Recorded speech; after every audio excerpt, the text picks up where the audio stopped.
Hi, everyone. I'm Melinda Emerson, the Small Biz Lady, America's #1 small business expert. And I'm excited to welcome you to another edition of the Small Biz Chat podcast. We have an amazing show in store for you today. If you are thinking about exit planning from your business, I have an amazing expert here who's going to talk to you about how she transitioned out of her business. And it's probably not what you would think. We're also going to be talking to the franchise king. If you've been thinking about investing in a franchise, our expert here is going to give you his tools and tips so that you can know the right franchise for you. And if you want to know how to build an iconic brand, I have the brand producer in the house, and she is going to give us her insights and system on how to go about building an iconic brand if you are an expert. Now, if you're ready to start planning your business transition, whether you're going to sell your business or something else, I have an expert who's really going to give us some insight into how to thoughtfully exit from your business in a way that is financially lucrative and also beneficial to your employees. And, if you are interested in a franchise, the thing is, you got to figure out the right franchise, a winning franchise for you. And so we're going to talk all about that. And, a lot of people throw around this term branding, but we are going to talk about, if you are an expert, if you are a coach and you want to build a powerful brand, we're going to talk about exactly how to do that. Now, here on the Small Biz Chat podcast, our mission is to end small business failure. We are a peer-to-peer mentoring show, and we bring in experts from different angles to give you advice. And the goal is always to help you take your business to the next level. Now, the Small Biz Chat podcast can be seen on my Small Biz Lady Facebook page, and it can also be seen on my Small Biz Lady YouTube channel. So if you're watching us, please leave a comment, please subscribe to my channel, and of course, share it with others so that other people can get the benefit of all of this expertise that right now you do not have to pay for. So with that, I am so excited to introduce today's guest. My first guest is serial entrepreneur, Sarah Dunham. And then we have Joel Libava, who is the franchise king.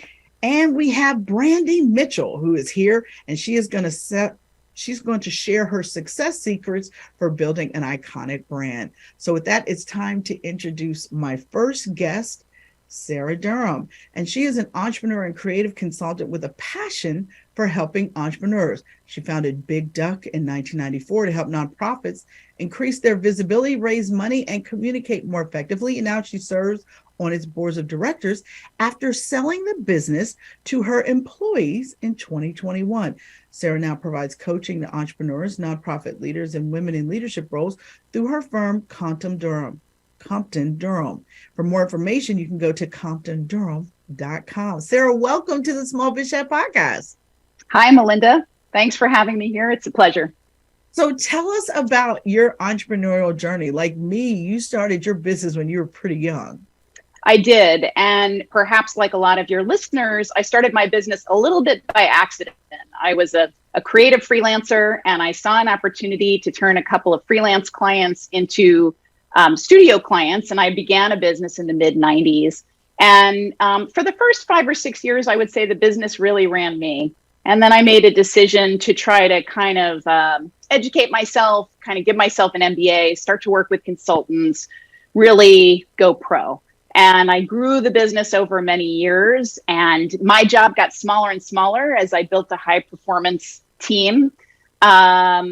Probably 25 years into running my agency, I actually bought a second agency, a digital business that was a partner agency that was kind of failing. And I ran both those businesses in parallel. And then last year, as you mentioned, I sold Big Duck to my employees. It became a worker-owned cooperative. That was something that was in the works for many years. And I sold the digital agency to a peer agency. So I sold it to a larger agency. And now, as you mentioned, I'm running my third business where I work as an executive coach, which I love because I get to be the pit crew or the support team for the next generation of leaders. So you said a whole lot there. So let's talk about how you transitioned your business to your employees. So explain that to us, because when I learned that about you, I was like, oh no, I want to know the details about how you did this. How long did it take you? How long did you plan before you did it? And how hard was it even to do? Yeah. Well, the conversation about exiting my company actually started 10 or 11 years before it happened. It happened for me the way it happens for a lot of entrepreneurs when I had to sign a long lease on a big office space. And at that point, I thought, well, at the end of this lease, there's a chance that I will be ready to transition. I'll be in my early 50s. I'll be empty nesting. If I'm ever going to do anything else professionally, that may be when I want to do it. And so I kind of very gently began a conversation with a couple of people on my company's leadership team about that, about, how the business might transition if I was, and my goal was to sell the company. So we had these kind of quiet conversations for a while, but what really sparked the move towards employee ownership and becoming a co-op was at the beginning of the COVID lockdown, when the world just required us as leaders collectively to innovate and to look for new solutions to new challenges.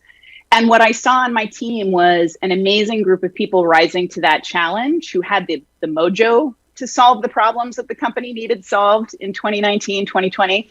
And myself feeling like, you know what, maybe it's time for me to step aside. Maybe it's time to let the next generation lead. How do we do that? And so we started doing a bunch of research. It turns out there is a very, very helpful national campaign about employee ownership called EO Equals. And through some research we did, and through some talking to some people, we started thinking about me selling the business to my employees. And we started looking at some of the options to do that. And we entered into a feasibility exercise, and we found that it was possible for us. And so probably from start to finish, once we identified that we wanted to become a worker-owned cooperative, it took about a year. And at that point, I exited the company, and the people who had been working in the company for a while continue to run the company today as worker owners. So you exited the company, but like, how many employees did you have at this point? Like, how big of a company did you have? I think at the time we transitioned to become a co-op, we were about 15. So becoming a co-op is a really great option for a lot of smaller companies. There are three types of employee ownership. There's ESOPs, or employee stock ownership plans, and those are great. A lot of people know about ESOPs, but ESOPs are qualified retirement plans, and they are recommended for bigger companies with 40 or 50 employees, or a lot more revenue. There are a lot of great tax benefits in them, but they're complicated.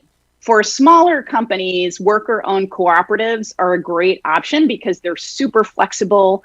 And one of the things that was very motivating to me and my team was the ability in a worker-owned co-op to share both the equity and the governance of the company. The third option are employee ownership trusts, or EOTs, which combines a trust with aspects of a worker cooperative. But we went co-op because it really was the most aligned with our values and the strength of our team. So, okay, so it took you a year to do this. What kind of experts, lawyers, who did you have to do this? Because I'm still very intrigued by this. So I really want to understand, what kind of team did you have to put in place to actually make the transition out?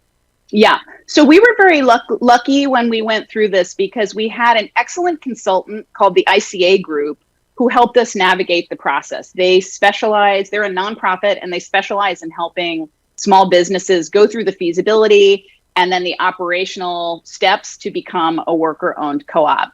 And they're part of the EO Equals campaign I mentioned earlier. Of course, we had accountants and lawyers. I mean, when I compare the business that I sold to my employees as a co-op to the business I sold to another agency, there were accountants and lawyers in the room for both of those deals a lot. But with the co-op, we actually elected to have one lawyer that we shared between me and the co-op. Again, in an attempt to really just make it as equitable as possible, and to reduce the contentiousness of the deal. Mm-hmm. So you were just able to, through through the EO equals campaign? That's how you found your consultants, or did you were you doing an internet search and found them? Like, how did you find the people? It was a combination of things. Actually, one of the things at the very beginning, I said to my employees, a couple of people on the leadership team, if I wanted to sell this business to you, would you be interested in buying it personally? If I wanted to sell this to another agency, how would you feel about working for the agency? We sort of began some quiet conversations. And what emerged was that moving towards a less hierarchical, less one person owns it all structure really felt right with the values of the company. So we started talking to other businesses that had done things like that, businesses we knew that had become ESOPs or co-ops, and we started looking for consultants. So we basically went on a fact-finding mission, and that really helped us not necessarily decide what we wanted to do, but narrow the playing field.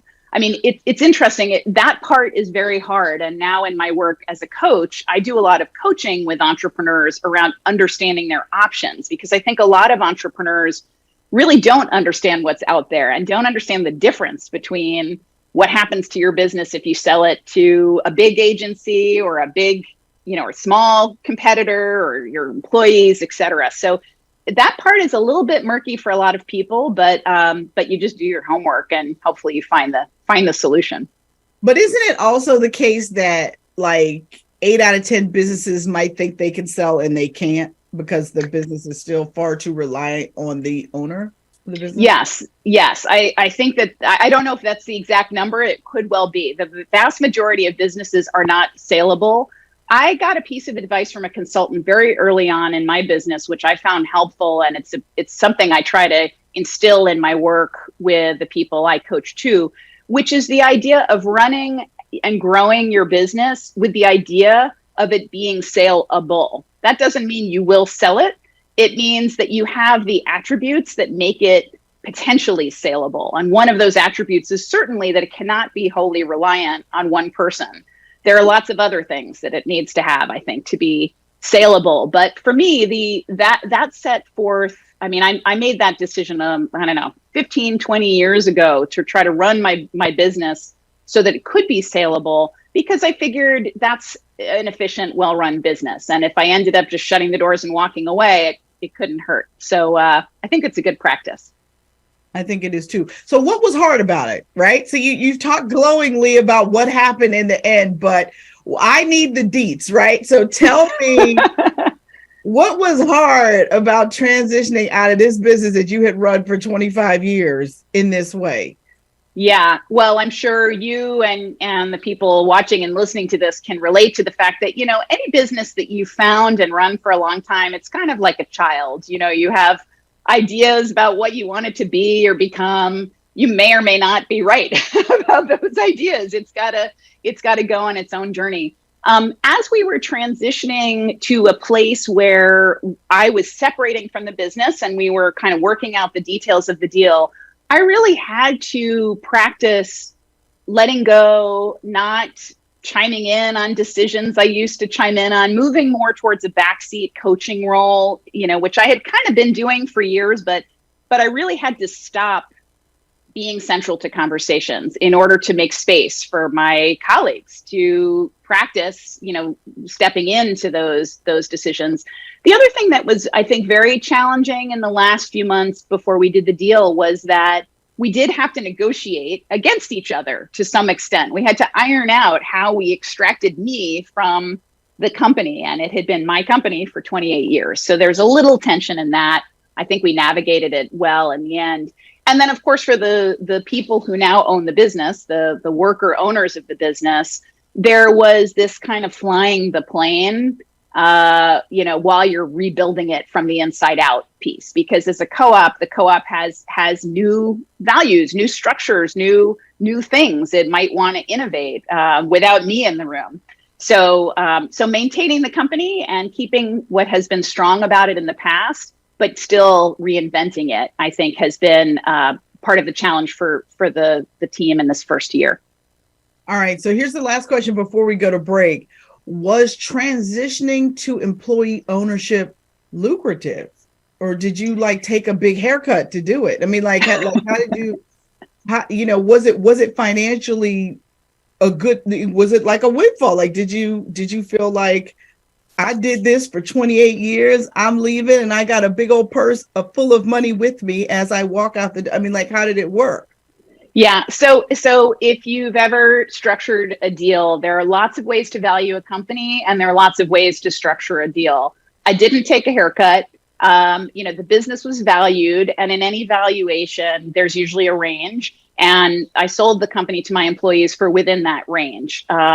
There are actually banks that help finance these kinds of deals specifically to promote employee ownership. And so we were able to get financing for the deal. So I received a certain amount of cash at closing, and then I have an earnout over many years. So if I had sold the business perhaps to a big holding company or some, hedge fund or equity firm or something like that, could I have made more money? Perhaps, but that would have been, I think, very misaligned with the goals of my employees and the values of the company. So I feel very happy with the outcome all around.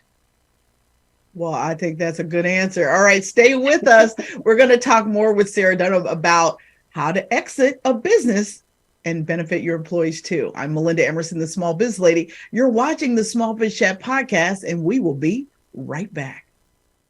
Are you a small business owner looking to reward your employees, grow your business, retire on your own terms?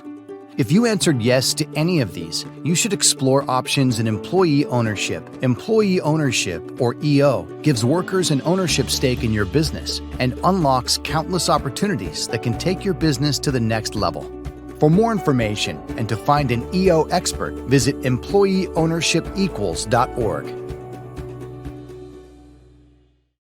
Welcome back, everybody, to the Small Biz Chat podcast. I'm Melinda Emerson, Small Biz Lady, your host. We have been talking about employee transition with Sarah Durham, and I am excited to jump back in. So, Sarah, what advice would you give a business owner who is thinking about, their transition out of their business? How early should you start, thinking about it and planning it before you're actually going to do it?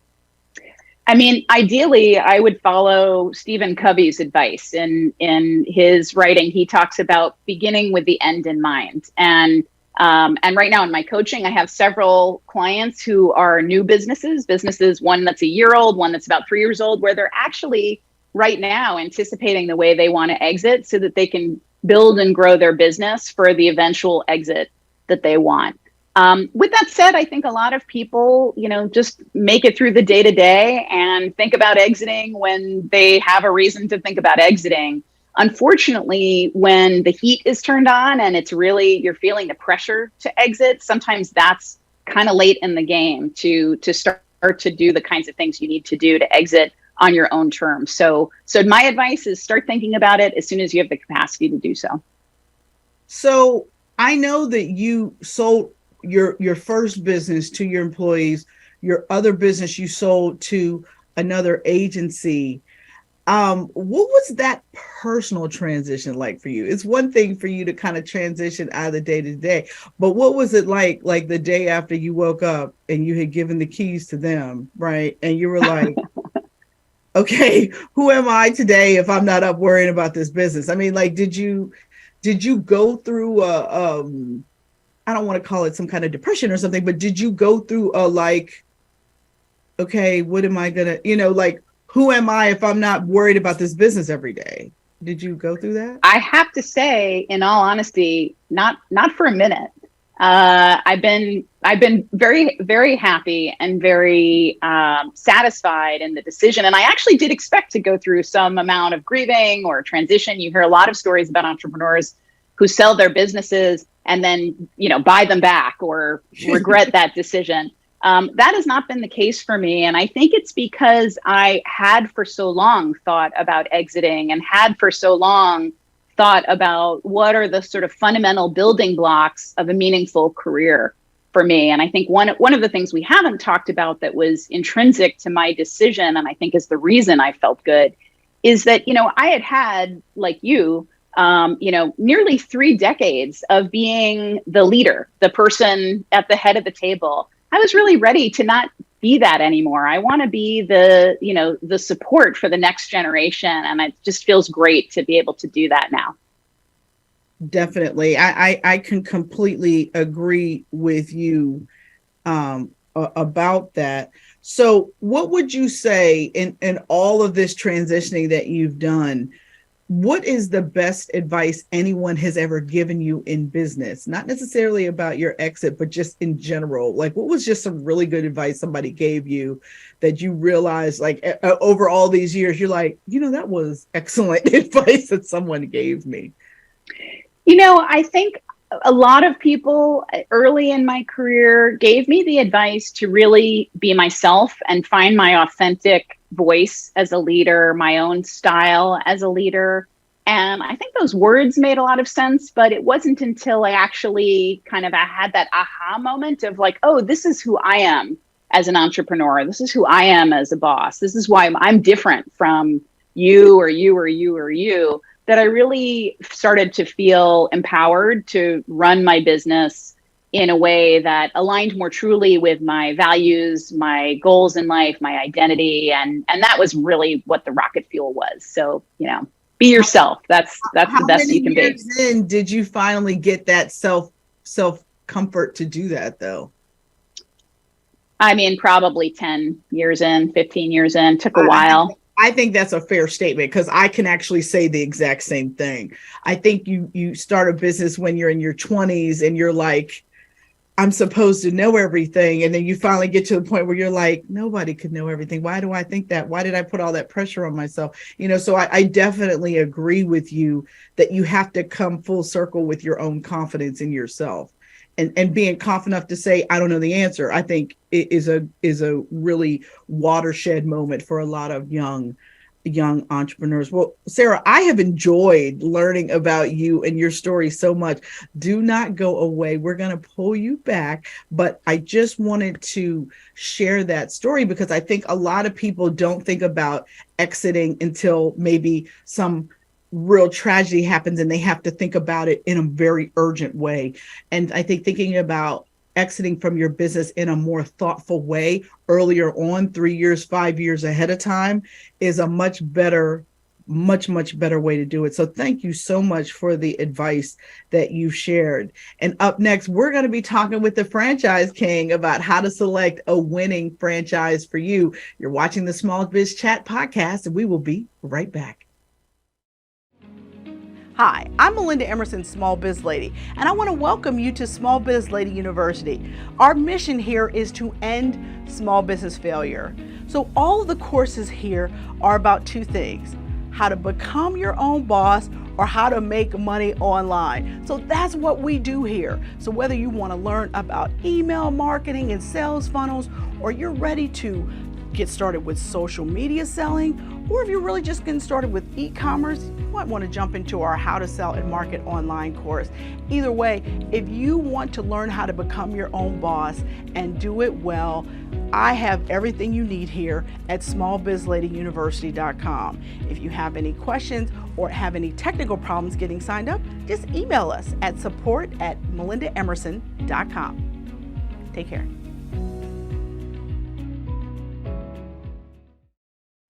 Welcome back to the Small Biz Chat podcast. I'm Melinda Emerson, Small Biz Lady, your host.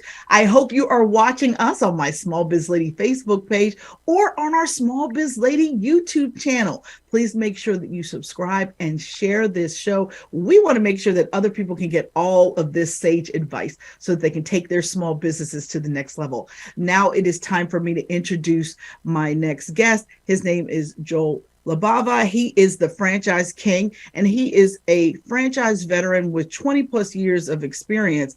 He's the author of 2 books on how to buy and research franchises. In addition, he is a franchise owner advisor, working one-on-one with people who want to explore franchise ownership in the safest way possible. He also owns and operates the longest running blog in franchising, thefranchiseking.com. Joel, welcome to the Small Biz Chat podcast. Thank you, Melinda. Great to see you. It's been a few years. It's been more than a few, but we're not going to tell anybody, right? Yeah. So I know your story, but everyone else doesn't know. Tell me, how did you become the Franchise King? Thank you for asking. sometimes when I'm quoted in publications, I'm referred to as the so-called franchise king or the self-titled. I didn't come up with the name. After I was in business for a while and I became independent and I was not a broker anymore, I was helping people and I ran into the head of one of the largest chambers of commerce in Ohio. And I was in an event and I walk in and from across the room, I hear, "Here comes the franchise king." Looking around, right? And he was talking to me. So I went to the thing and it kind of stuck in my head. And I talked to a buddy of mine, Jim Cooperl, who's kind of a branding guy himself in Cleveland. And he said, "Dude, you've got to trademark that name. That is awesome. You need to get a crown. I mean, you need to go all out." So I called my attorney a couple of days later. I trademarked the Franchise King, bought the franchiseking.com domain, and the rest is history. So that's how the name came about. And it was at a time when becoming a personal brand was really starting to get important. I've had the website for like 15 years, the domain, the name for like 17 years. And it's really, really important nowadays to help differentiate ourselves as small business owners, as entrepreneurs.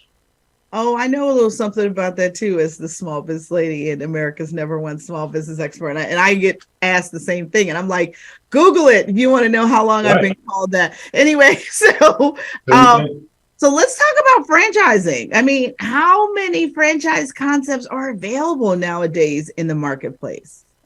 There are, as of now, well over 4,000 with 100 plus new ones coming on board every year. There's a lot of choices.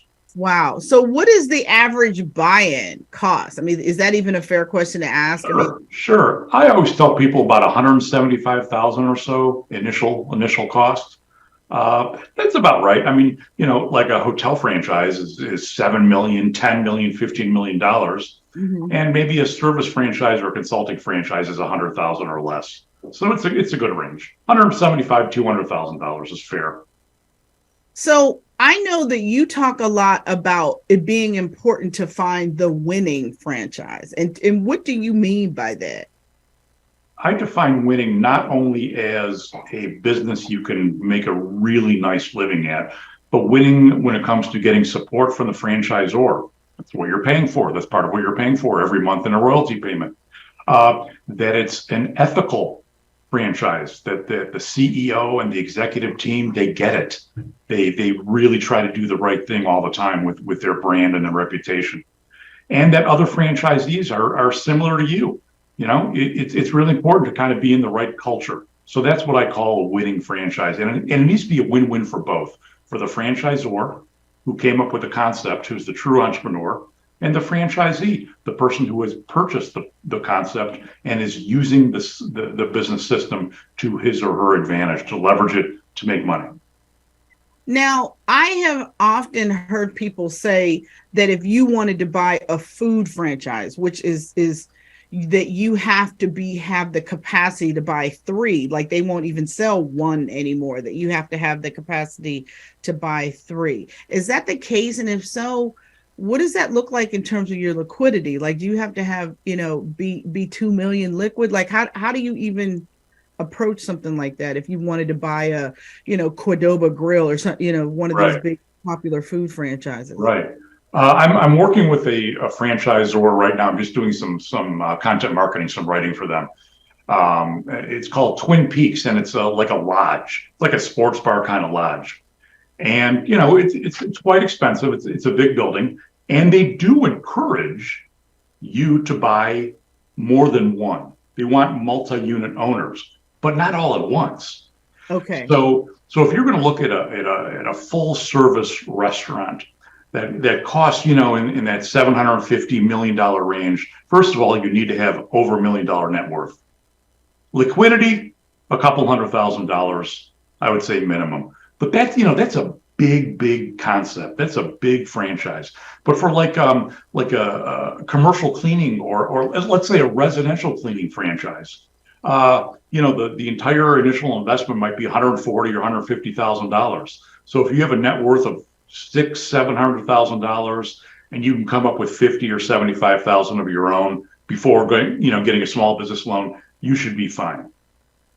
So that is how people are doing it. So they are being able to qualify for SBA financing for an SBA bank. Oh yeah. Yeah. Good credit, decent net worth, collateral. Yes. So now, what are some of the downsides to franchising? Because everything's not roses. I know of a lot of people who have bought franchises, and I saw them 2 years later and they were trying to sell their franchise. I know people personally this has happened to. Yeah. So talk to me about the downside of it. Well, I found out the downside of it when I was a franchise broker or consultant. My late father helped me get into the business. He saw something in me that he thought I would make a really good franchise broker. So I would match people to franchises and get paid a huge commission for doing so. The problem was some of the people I was helping, actually more than some of them, were going out of business in like a year and a half.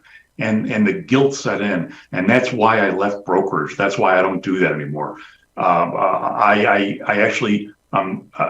get paid for my expertise up front as opposed to getting something in the back. So I'm as straightforward and as vanilla as possible, put it like that. I don't care what franchise you buy, as long as you do it in a safe manner, and that's what I teach. The one big con of franchising is for someone who never really was comfortable following rules, and all of a sudden is in a system following rules in a 380-page operations manual. It's not a good fit. I have a free quiz on my website people can take, and I grade it personally myself. I've done almost 7,000 of them over the last 15 years, and I grade them myself, and it's a grade to see if you would be a match for a franchise. Are you going to follow the rules? Are you going to do this? Are you willing to do it? And this isn't something that you want to just try. I'll follow the rules. No, you must commit to it before you write a check for $50,000 or $100,000. You don't want any surprises. So that would I say would be the biggest downside is there are a lot of rules and it's not for everybody because of that. One of the biggest things that I've seen is people go from having a knowledge job in corporate America. Let's say they're an HR executive, or let's say they're a salesperson, and then they start running a business that's a 7-day-a-week retail franchise. I have seen a friend of mine went from being an HR executive and bought a Rita's Water Ice or something like that, right. and then didn't have any kids and didn't like kids, and teenagers were her employees. You know what I mean? And I remember I saw her 2 years later, and she was like, "Oh my God, I'm back in corporate America, and I'm so grateful to be back. I hated my business. I hate these kids. And I was just kind of like, why in the world would you quit a $200,000 job to go do that? And you didn't research it enough to know what it was like to be the person that had to put the key in the door and lock and unlock." And I see a lot of that. I see, because corporate folks tend to have the net worth, I think people go after that group of people, but I don't know that group of people is ready, to lift a 50-pound bag of sugar at the back door because that's where they dropped it off at. You know what I'm saying? And I've seen this go sideways for people quite a bit. So I guess my question of that is, what do you have to know about yourself before signing up for this process? Because I heard that the scariest contract you'll ever sign in your life is a franchise contract. So help me understand, sort of what you have to be thinking about, before making that transition. Well, I've had people call me before they've signed their franchise agreements. It was on their desk and Joel, are you sure I should do this? No, I'm not. This is on you. It's a big adult thing, but if you've done the research the way that I suggested, we've gone over everything, there's a point where you have to trust your gut. If you've done the due diligence, and one part of the due diligence, and this goes to exactly what you were talking about, Melinda, is spending a day with the franchisee. If you're going to buy a Rita's Ice and not spend the day with a franchisee of that franchise concept, how would you ever know what your role is going to be? You need to spend a day. do a little of the work, do some observing. It makes sense, but a lot of people don't do that. And you're right. Downsized executives are a great target for a franchise business. But the ones I work with tend to have been involved in deals, in mergers and acquisitions, or they've run divisions. They know from the top down what it takes to manage and operate a business. So they're coming from a different place. But I do get what you mean. If you're going to open an ice cream store or any type of food franchise and you've never been in that business, it's a rude awakening. You have 15 employees. Some of them, haven't even reached puberty. And it's like, how do you deal with them? There's no shows, et cetera. So the way to do it is by spending a day and also by calling existing franchisees and asking them specific questions on what it takes to become a successful franchisee of that brand. All right, last question before we go to break. Pros and cons of using a franchise broker. I mean, I guess from what you said earlier, it doesn't sound like everybody might not be a fair dealer in that business. So talk to me about how do you go about getting the education you need before signing these contracts these people put in front of you? I think you should have asked me that question after the break. There are pros and cons to working with a franchise broker. Just like in any business, it's 80-20. 20% of the franchise brokers are good people. They care. They want you to only buy a franchise that makes sense for you. And whatever they make on it, they make on it. They don't necessarily point you to ones where there's bigger commissions. On the opposite side of that are people that don't know a thing about franchising and became franchise brokers because for only $25,000, they were able to do so.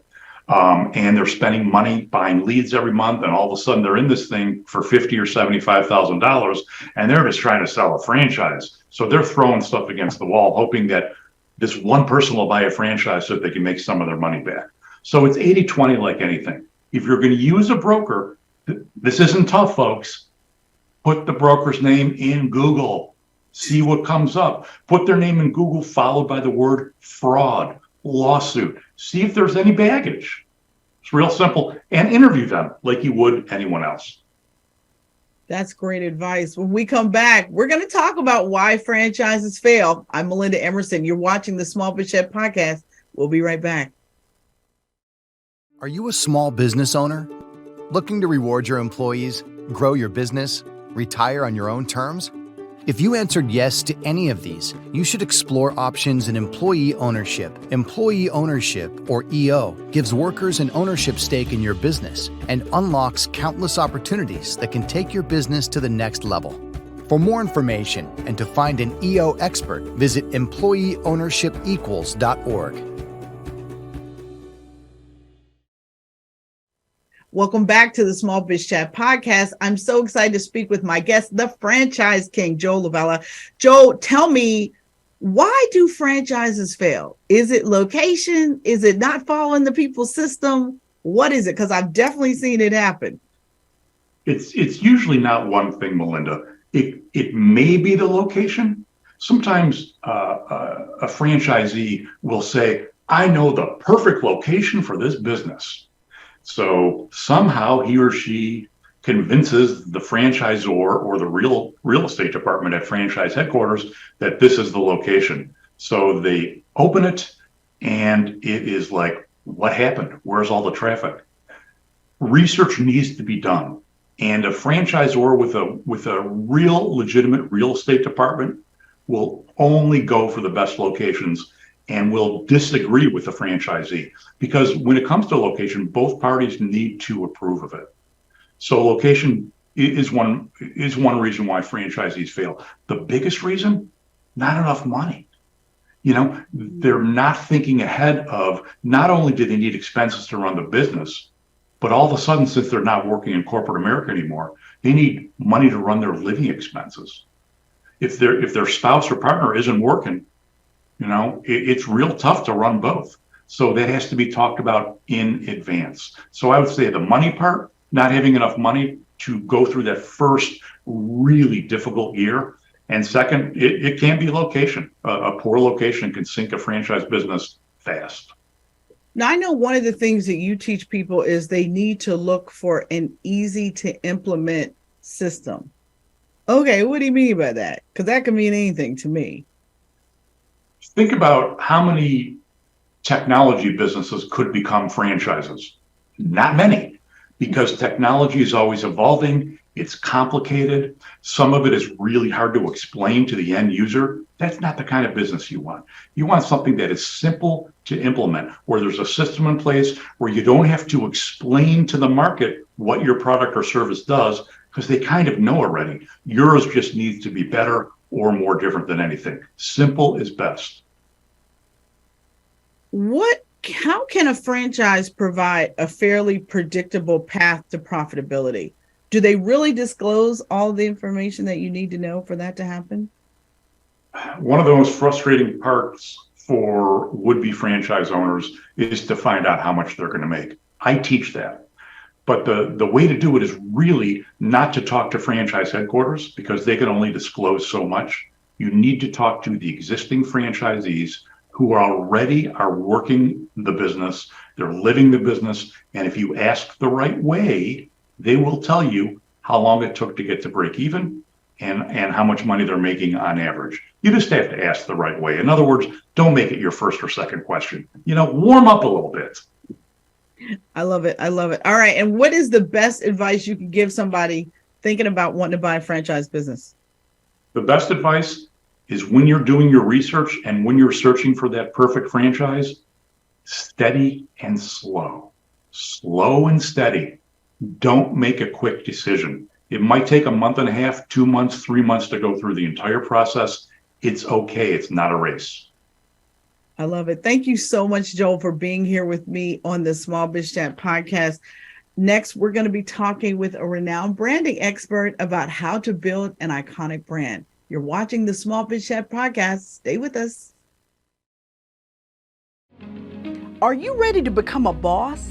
Hi, I'm Melinda Emerson, Small Biz Lady. Click the button below and take my free boss quiz. This assessment will help you learn your entrepreneur type and find the right business model for you. Get this information about the #1 asset in your business. Yeah, that's you.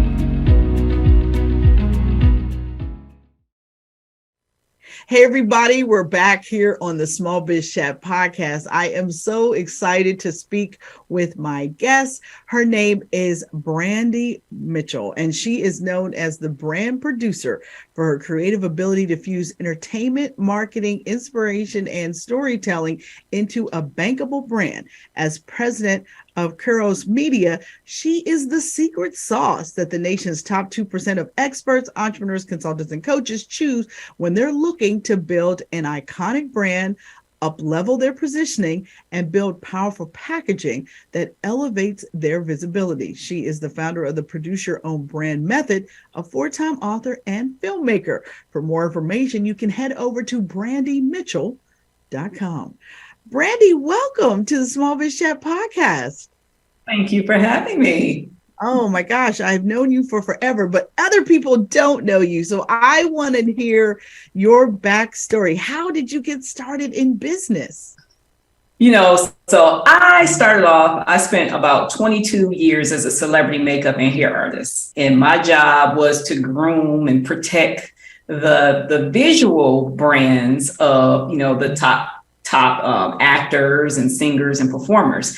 And I found something very interesting in that, and being in that sacred space, that it was such a curated experience, why we fell in love with them, right? And so as I started progressing through and I started evolving, I think, as a business person, I started having more of a desire to, first of all, make my own brand. So I started writing books.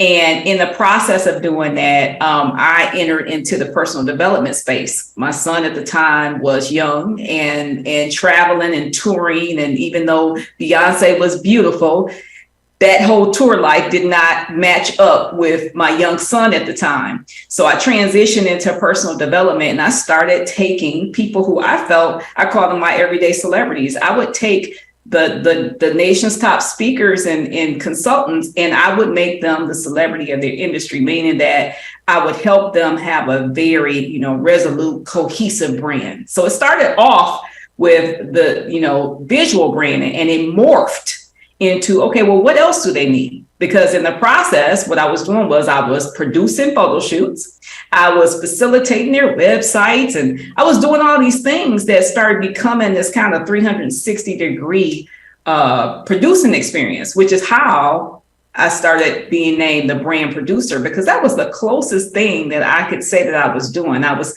telling the story of these people's brands, and I was doing it in a way that it would up level them and really give them a very strong brand. And so that's basically how the brand producer and what I do now came into being. So, how did you narrow down that niche of sort of like the coaches, consultants, subject matter expert people that wanted, because this was pre-Instagram, right? This was before everybody was friend me, follow me, right? So how did you decide that was the niche you wanted to pursue?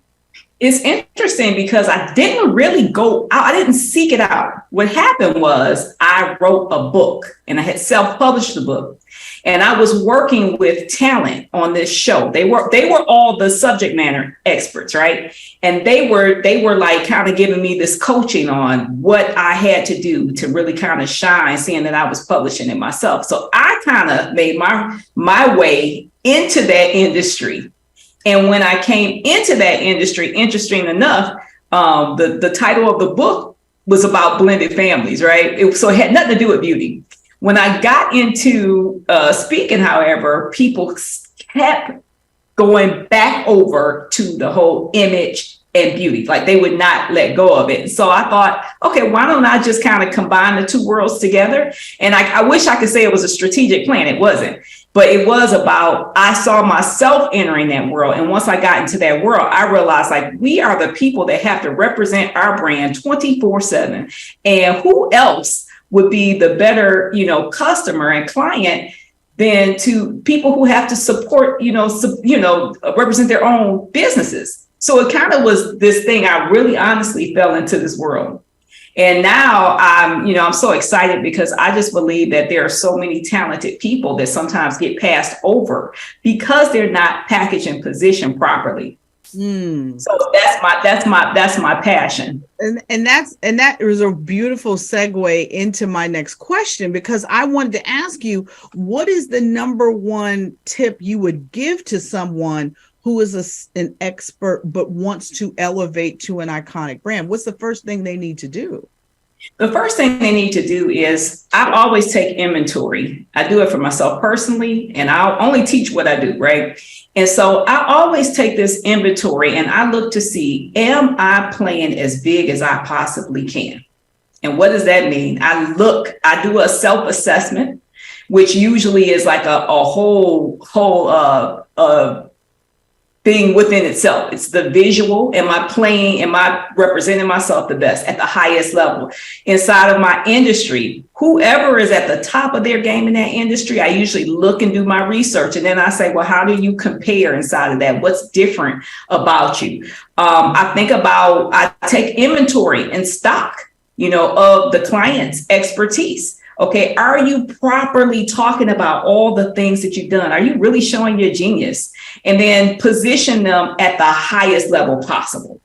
And that looks like, I always say it's like the 2.0 version of you. You know how they keep selling us different phones, right? They're like, you got to get the 2.0 version. I always say, like, we got to put you at the 2.0 version of you. Because usually, if you're living and you're breathing, you're serving clients, you're growing, you're evolving. And sometimes the way that you package yourself and what you're doing is antiquated. So it's not for that new season. So positioning is all about, how do I look at what I'm doing and position myself as my highest self? I love it. So talk about, I know you have a proprietary program, you call it the Produce Your Own Brand method. What are sort of like the steps in that? Is it more like what you were just talking about? Yeah, it's a 6-step system. It spells out produce. And the first one is position. The first thing you do is you want to position yourself at the highest self. So we just talked about that. The second one is realigning with what your purpose is, the people that you're meant to serve, the mission that you actually have, why you started your business. why you decided to have this message as an expert, realigning with that, because oftentimes we get caught up in the minutia of life and we sometimes disconnect from the exact reason why we're supposed to be doing what we're doing. And that disconnect can get us off balance. We can find ourselves servicing clients sometimes that, maybe they aren't paying us our worth, right? We're out of alignment there. We can find ourselves doing or saying yes to things that we probably should be saying no to at this point in our career. And so when you tap back in to your original reason and you realign and recalibrate with what that is, it really allows you to be able to focus only on those things that are going to help to fortify what your original reason for saying yes was. So realign is the second step. And then the third step is 6 of them. But the third step is having an overall aligned presence. And what that means is that oftentimes what I see is that people will have one area in their brand really, really good. They'll do very good. And another part will be completely out of alignment, meaning that you can have someone that's completely brilliant, in person. And then you go to their website and they have typos on their website, old antiquated pictures. It doesn't speak to any of the things that they're doing currently. And so having an overall aligned presence where you're really taking assessment of all those things and making sure they're in line with the message that's coming out of your mouth, the positioning that you want to also have with your clients as well. I love it. I love it. And so how important is it for you to have a team? Like when you're trying to up-level your brand, who are the people you need around you to help you? Yeah, you definitely don't need yes people. You need, in my opinion, you need people that have a little bit of, that are visionaries, meaning that, and they are resolute and they are team you, meaning that they have really bought into the things, your mission. They see you in the proper light and they're always thinking about how can I elevate them? So they're not just a copy expert, someone that writes your copy. There's somebody that is really in alignment with the message and what you want to communicate, and they write that way so that they model who you are. So having a good team in terms of, when you talk about visually, you want to have a great glam squad, right?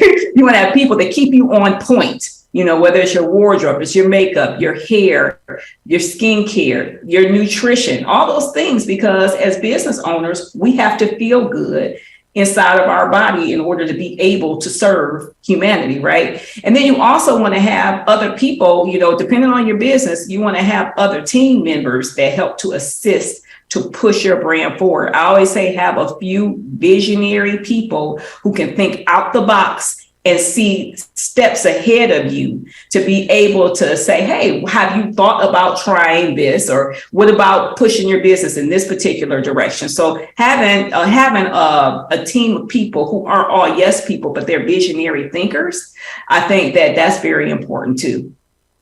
Now, I know that one of the things that you've created is called a brand mentoring, and I really want you to explain to my audience what that is and how you build that.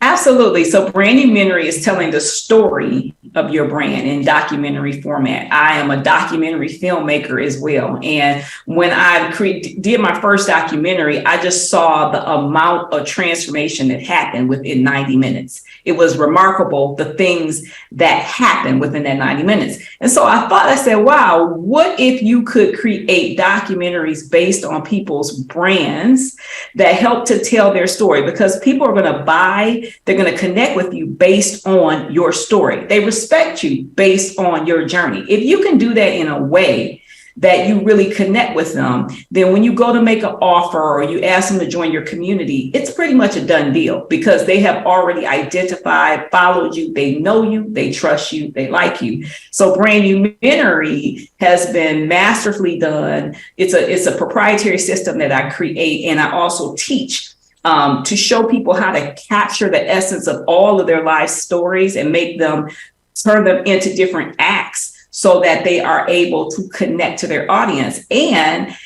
the audience members are actually driven to a call to action So it's always connected to a product, a service, etc., event that's going on. And so it's a very brilliant way of being able to enroll people into your mission. And they don't even realize, like, wow, I've just fallen in love with this person. So it's a proprietary system that I created that I have been utilizing for years, that I put system in order to. I love it. I love it. So tell me, how important is the messaging though? Because it's like I can tell you that I'm America's #1 small business expert, but you got to prove that, right? You know what I mean? You can't just be out here saying stuff without the social proof or the receipts, if you will, to throw down on the table. And I think what I see a lot happening now is that everybody and their mama wants to be an influencer or something on the gram, right? And so how do you there's so much noise out here now. There's so many experts, and they're not even selling you on their expertise. They're selling you on their lifestyle. Like, you want to drive the car that they drive, or pretend to be on private jets like they did. They paid somebody that worked at the airport so they can stand in front of this jet and take a picture, right? I mean, this is the stuff people are doing to look like they are successful. So now that we have a generation of people who are into that, who that appeals to them, how do you, if you are a legit expert with legit content, how do you get noticed in this environment, which has become, frankly, so shallow? Absolutely. The biggest thing is, and I want to commend you on your resilience of what you have maintained, because you were doing this long before anybody was thinking about it, but you were open up your mouth and you were demonstrating your expertise. You're brilliant at demonstrating your expertise.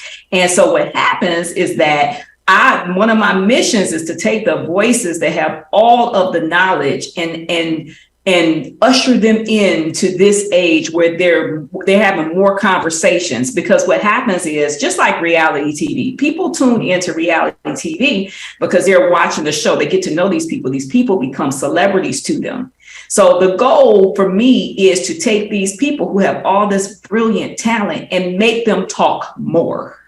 Make them more visible. Because, like I always tell people, when the Bentley parks next to the Chrysler 300, you're going to tell which one is the Bentley and which one is the Chrysler 300. It's going to be very obvious. And in this, I call it an insta famous world, where people, suddenly know so much. If you start having the experts really start talking and demonstrating more and telling more of their story, trust me, people will begin to listen. But first, we got to get you visible. We got to get you packaged. And for a lot of us, especially people that are hard workers, we're so busy in the work that we're like, oh, I don't want to shine. I'm just busy. I just want to do the work. But you don't realize that your voice is the exact voice that needs to come forward. Like, we need your voice. We need your expertise, your sensibility. We don't need the copy and pasters. We need the people who are legitimately, they have skin in the game, and they are really here on a mission to do exactly what they said that they're going to do. I love it. I love it. Last question. Tell me, what is the best business advice you've ever gotten? So this was back in my beauty days. Gentleman by the name of John Atchison. He was Camille Cosby's hairstylist. And at the time, John Atchison used to charge $250 for a haircut. That was a whole lot. Still a whole lot now, but it was really a whole lot back then. He said to me, always train with the best. And to me, that stuck out in my head. And so no matter what I was doing or, how I was pivoting, I always would find whoever was at the very top of their game. And that would be the person that I would want to learn from, emulate, or get mentorship from. It was whoever was the best in that particular industry. That's what I would look for. And I think that just holding that mantra of always train with the best was something that was very critical to me. The second piece, just got one more, was from my grandma. And my grandma said, you have to look the part to play the role. And that stuck with me because I do believe that 50% of you entering into a conversation or getting a seat at the table has everything to do with how you just show up. I couldn't agree with you more. I've always believed that you're selling this before you get to sell whatever you're talking about right here. So I'm 100% in agreement. Thank you so much. You have imparted so much wisdom on my audience today and me, and I just appreciate you so much. And right now, what I want to do is bring back our other two guests, Sarah Durham and Joel Libava, and we're going to have a really quick panel that I love to call Hit It and Quit It. So let me tell y'all how this works. I am going to ask each of you the same 4 questions. You guys are only going to have 30 seconds to answer, and you cannot repeat anyone's answer. If you do, you're going to get the cowbell, and I don't want to do that to you. So, all right, I am going to bring back Sarah first because you've been quiet the longest, then Joel, then Brandi. That's how this first question is going to go. So first question, easy one. What is your favorite podcast? Sarah, what is your favorite podcast? SmallBizChat, of course. All right, kiss up. All right, I appreciate the love, though. I appreciate it. All right, Joe, what is your favorite podcast? I don't listen to podcasts. Really? Really, I'm not an audio guy. I'm a visual. Well, you know what? You watch YouTube then. That's what you're doing. You're watching YouTube. All right. Not mad at you. Everybody likes to consume information differently. Brandi, what is your favorite podcast? The Produce Your Own Brand podcast. Of course. Why not? Toot your own horn always. I'm not mad. All right. Second question. Joel, this one's coming to you first, then you, Brandi, then you, Sarah. What is your favorite business app? Favorite business app? I would go with WordPress. I'm calling it an app. I love WordPress. It's really helped me a lot with my website. Good. All right, Brandi, what's your favorite app? You know, it's design, but it's Canva. I just love the Canva app. You can do anything. You do it real fast. I love it. All right. I love Canva too. Sarah, what's your favorite app? Right now, I am really into Notion. I'm finding Notion is really dynamic and cool, and you can do a lot of great flexible things with it. What does Notion do? Like, what kind of app is it? Well, you can use it in all kinds of ways. It can be a task manager, to-do list. It can be a planning tool, a dashboard tool. It's got wiki-like components, so it's super flexible, and it's got tables and all kinds of stuff. So that's what I love about it. You can structure it in all kinds of different ways depending on your business. Love it. All right. Third question. Brandi, you're first on this one, then you, Sarah, then you, Joel. What is your favorite old school marketing tip? Ooh. Favorite old school marketing? Someone once told me, and it was accurate. Someone once told me to always put my picture on my business cards. Now, I don't use business cards now. I use like this app where they can do the QR code. But they told me to always use that in terms of, and what they were really saying was become the face of your brand. That's what they were saying. And so I think that's just it's old school, but I just think that people need to become the face of their brand. I like it. I'm still with it. And I see a lot of people that still do it. Sarah, what's your favorite old school marketing tip?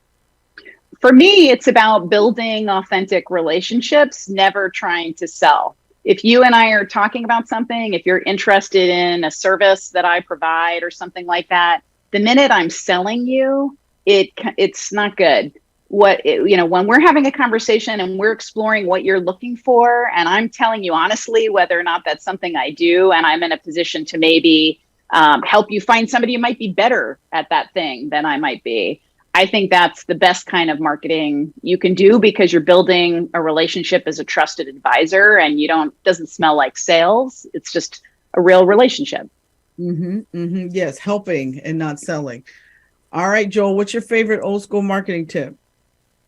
Being everywhere. When I first started this thing, I joined so many other websites and social media sites, and I created profiles on dozens and dozens of sites, and I was everywhere.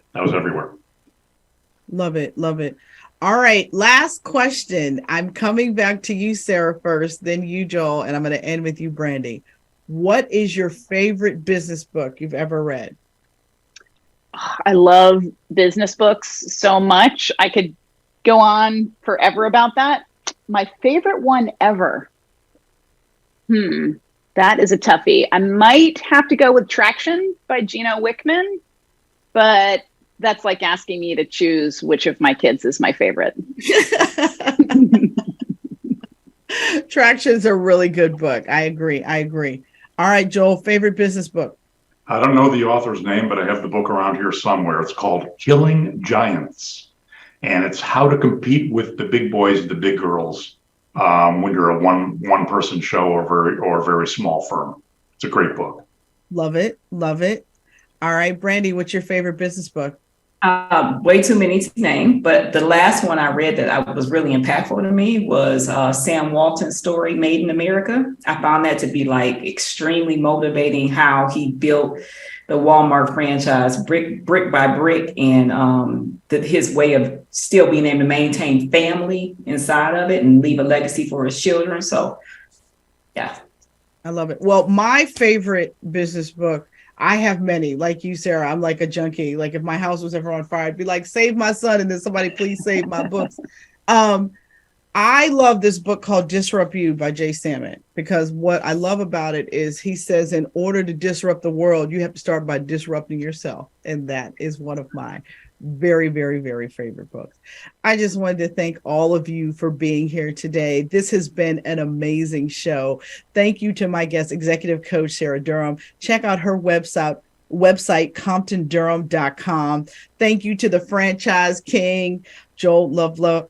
I have screwed up your name. Libava.